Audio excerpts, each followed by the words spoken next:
Hey everybody, welcome back. And today we're going to be talking about two different real estate markets that I think are great investment opportunities and how I filter and break them down for me personally.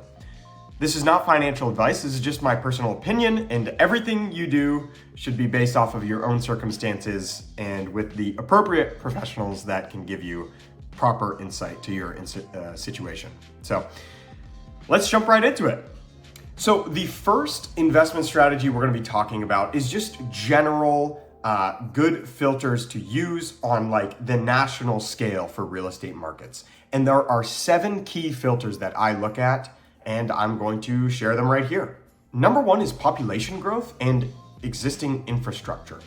I focus on areas where population growth is supported by infrastructure, roads, utilities, public transit. Growth without infrastructure is chaos. Infrastructure without growth is stagnation. You want both. The second one is government investment in public infrastructure. So I really look for local, state, or federal investment in schools, highways, and utilities. When government puts money into long-term infrastructure, it signals confidence in future growth. And more than this, it also creates a lot of jobs regionally, and that's just obviously good for regional growth in a market. Number 3, pro-business government incentives. Tax credits, abatements, and job creation programs are green lights. These policies attract businesses, and where businesses go, jobs go, and housing demand follows. Number 4, landlord-friendly regulations. So, this is just kind of a common sense one. And I have a feeling that, some people have opposing views on this type of stuff. But if you are a real estate investor, realistically, guys, you want to be looking at states that are just typically more landlord friendly. So that means I avoid heavily tenant weighted markets and lean toward landlord friendly states. The more legal protection that you get as a property owner or a landlord, the better. And this will lower long-term risk. And also, it creates more liquidity for you because more people are willing to buy a property like yours. Number 5, and this is a really important one. I think the most important one. This is the X factor, right? I target markets where companies are expanding in federally backed sectors. Some examples of this would be semiconductors, defense and weapons, pharmaceuticals, data centers. These sectors are backed by billions in federal funding, meaning strong job growth and economic stability.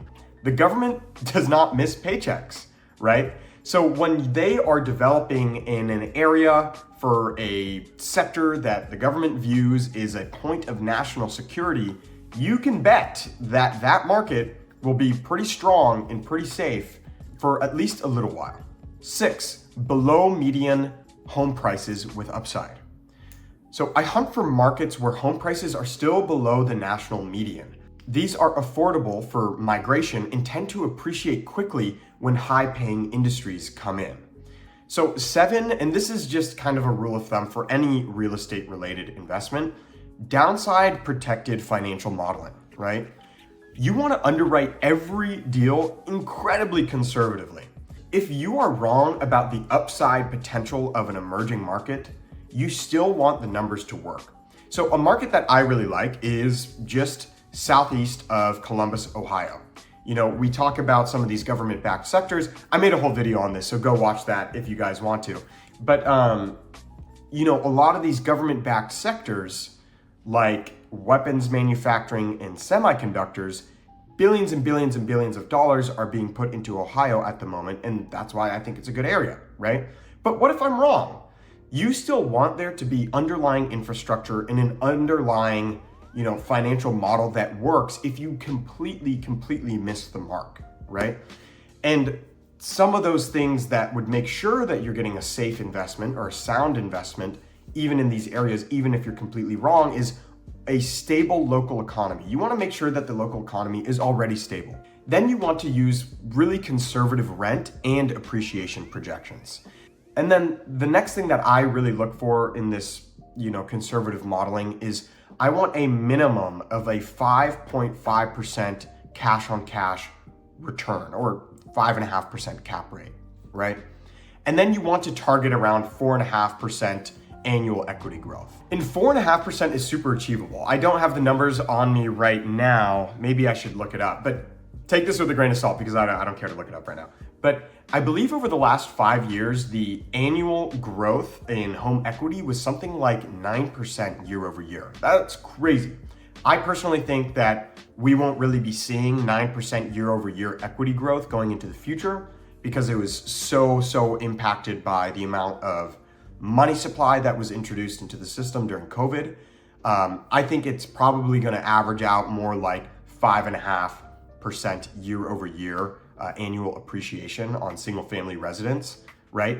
So a 4.5% annual equity growth target is pretty conservative. In short, protect the downside and the upside will take care of itself, right? You want the worst case scenario to be something you're happy with. And then everything else would just be the cherry on top or the icing on the cake. Hey guys, so while I was editing the video, I realized that it's actually probably better for me to split this up into 2 parts. So this was the first part of, I guess, the 2-part video series on, some real estate investing. These are just like filters and qualifiers that I like. And the second part will be about student housing and student housing investing, which is really interesting. So watch that video. But thanks guys for watching. And leave down in the comments below what you guys think about, my 7 filters. And if you completely disagree with me, or if you agree with me, or somewhere in between, I'm always curious to know what other people think. So see ya. Thanks.